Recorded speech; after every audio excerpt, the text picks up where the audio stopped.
All right, so we're here with Sarah Slean today at the Spatz Theatre. You are performing this evening. How stoked are you to be performing in Halifax? I always love coming here, and we brought the sunshine, so it was a nice drive in from Fredericton. I'm particularly excited about tonight because we're going to have a 12-piece string section, and it's going to include members of the SNS. So we are really excited. It's the last show of this very long tour. It's going to be great.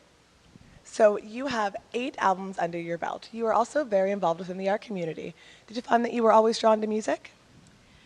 Yeah, I think the urge to create and the inspiration and all that sort of abstract stuff that we don't fully understand, I think it all comes from the same place, and it's just a matter of what tools you sharpen. I've spent the bulk of my years working on an instrument and singing and learning how to score and all that. So those are the tools that I have, and that's when I get inspiration, that's the route it takes. But I've dabbled in painting and poetry and acting, and I feel like it really is all the same sort of current. You also have a very involved community blog, which you what's the word I'm looking for? Which you contribute to on a regular basis. Tell me a little bit about that. Are you talking about the Joy Jar blog?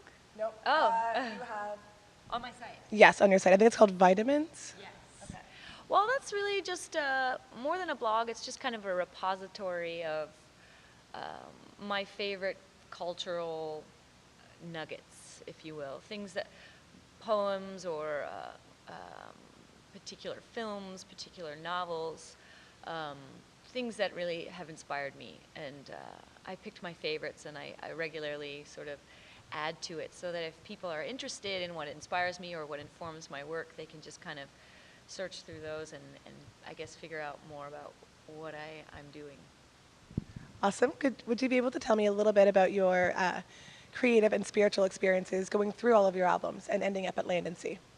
Oh, geez, how long do we have? Well, starting from Blue Parade to Day One, and then maybe just touch on the last one, or we can touch on the last one as well. Well, a recording artist is in the unique position to be able to look at a trajectory, or I have a record of each sort of stage in my, you could call it spiritual development, or just, the evolution of my own psyche. And that's really evident to me in my recordings, what I was writing about, even the sound of my voice and how it's changed. In the beginning with the independent records, I see this just flowering of creativity, and there's all kinds of, you have all your life to make your first record. So it's just full of all these images and dreams and fantasy and stuff, but there's this very tentative voice and very young green voice. And over the records, it has changed and deepened, and it has more character. Also, as you've gained confidence as a performer. Sure, that as well too. And sort of spiritually and lyrically, once I got to Nightbugs, and there was a tension, and I was on a major label, and I was doing interviews, which I'd never done before, that really rocked me, I think, emotionally. And so for Day One, just before Day One, I literally gave up. I said, I don't think I can proceed, I don't understand. Because Day One was definitely a newer twist as opposed to your other albums. Sure. After Nightbugs, I was kind of at an existential crossroads. I didn't know, I gave everything away. I took a piano and I lived in a cabin in the woods because I literally didn't know if I could continue. In fact, I was sure that I did not want to do music anymore.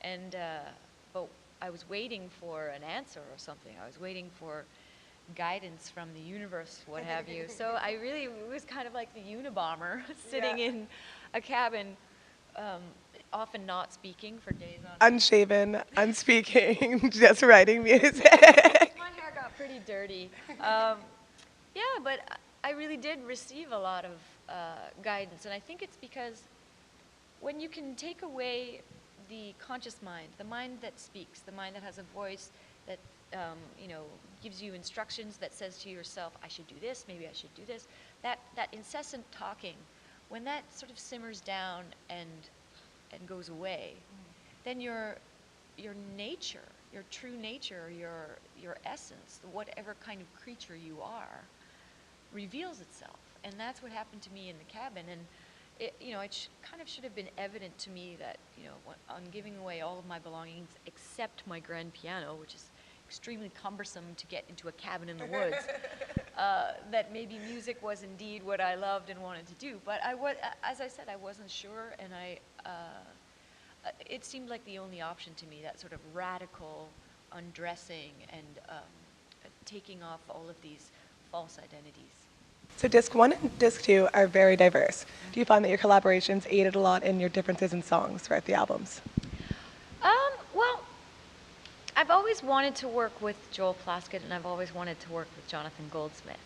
But I didn't know what I was making when I started writing for this project. I just was writing and wanted to see what it would turn into. And once I discovered that the songs were really gravitating to two sort of separate camps, and they were really kind of clustering around these ideas, this beautiful, strong contrast, I started to understand that they couldn't be separate. They had to be separate records, but they couldn't be released separately. They needed to be together to enrich each other, so you could get all of that depth of meaning and compare the two, et cetera, et cetera. So when I was looking at the land songs, Joel came to mind immediately, and same with the sea songs. So yeah, I mean, they were perfect for what I was trying to achieve with both of those records.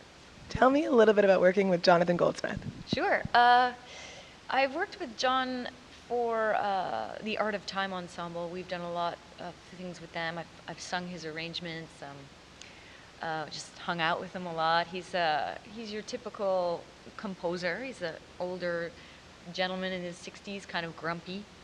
And he's just really, really brilliant, and we often would have, 3.5-hour lunches just talking.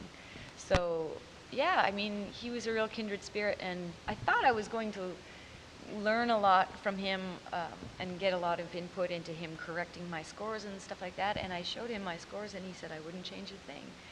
So that must have been a great feeling. A huge vote of confidence and a real step forward, I felt, for me. Like, I finally felt that I'm getting somewhere with this.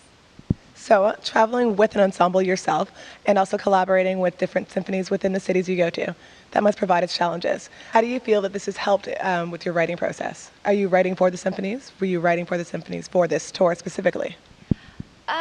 No, well, when I finished C, the album with the 21-piece orchestra, that was such a relief to be finished the project, to actually achieve it, and I hadn't thought about how I would tour it. It just hadn't even occurred to me.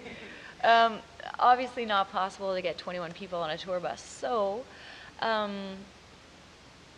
when we figured out that we would take a core group of 5 strings, then my drummer and the extra singer, and augment in the cities where it's possible, it dawned on me, like, this is incredible, because not only are we going to be really engaging with the communities, using their musicians, they connect their whole world with our worlds too. The classical world discovers us. We discover the best players. I mean, it's turned out to be incredible. People from the Calgary Symphony and the Kelowna orchestras and all these people were saying, we have to get you on our next season. And I'm thinking, yes, that would be great. So Halifax being number 18 on your now 22-stop tour, because you've added a new one, you're happy to be here. Did Joel Plaskett affect you, as he's a local legend here? Did he? Did he affect the decision to come here? Yes. Halifax is always on the tour stop. It's always on the list. I always come here because the audiences are incredible. The people are just so accustomed to music. That's us. Yep. You are. It's part of daily life here. It's part of the fabric of the culture here, and I think that's amazing. So it's always a joy to perform here. Do you feel like your record label switch from Warner Brothers to Pheromone has changed your music style, because it's primarily an indie label? I mean, I don't have the typical response for were you on a big bad major label, and they weren't, it wasn't, I didn't feel constrained at all. I was creatively free, but as creatively free as you are aware that the label itself has business priorities, they have goals that they'd like to meet, and you can't help but feel that pressure. With Pheromone, the guy who runs it has been a friend of mine since I was 19, and he just said, make what you want to make, and we'll figure out the rest, you know, because he believes in me, and we have a history there, there's trust there, so it's pretty ideal in terms of an art-commerce relationship. How amazing was playing TED Global? I'm an avid TED Talks watcher, so that must have been mind-blowing being on that stage. Yeah, I was the most afraid I have ever been in my professional career. You're pretty much playing in front of the smartest people in the world. Yeah. So it was very nerve-wracking. I played with a Scottish quartet, the Cairn Quartet. They were amazing. I found them on the internet. We had one rehearsal. Nice. It was pretty stressful, but I got to go to the entire conference. So how long was it? It's 10 days long. Nice. So I just got my fill of extraordinary ideas and positivity and hope. It was great. You are an incredibly involved woman, Miss Sarah Slean. You do a lot with charities. I only choose the charities that are in line with what I think is really important. And I mean, for this tour, we've partnered with Environmental Defense, who are doing great work with trying to keep toxic chemicals out of cosmetics and personal care things and kids' pajamas and all kinds of things we use every day. So I think that that's such important work because I think it's related to human health and it's related to the health of air, water, and soil. So I'm partnering with them on this tour. And to me, it's like we're going to have however many hundreds of people sitting in there with their rapt attention. And it takes 5 minutes for me to mention this charity and what they're doing and why their work is important. So, I mean, that's the least we can do, right? I think that some people have genius with music, some people have genius with journalism, but some people have genius with helping people or environmentalism. And I think that someone like me who's been supported my whole life with music, people lifting me up, helping me every step of the way, I feel like we should help these people who are really genius at what they do and help their journey. And it's easy for us to forget that there's so much of that positivity and goodwill out there. There's so much in the world that is going well and harmoniously. So this is just a little gesture, but it really does make a difference. And I see people leaving with a smile on their face, so, you know. So just one final question. Where is your music readily available for everybody out there? Oh, it's everywhere, all the usual suspects, iTunes, Fred's here? Yep. All those places. All right. Sarah, I want to thank you for talking with Noisography today, and you have a wonderful show this evening. We'll be here. Thanks.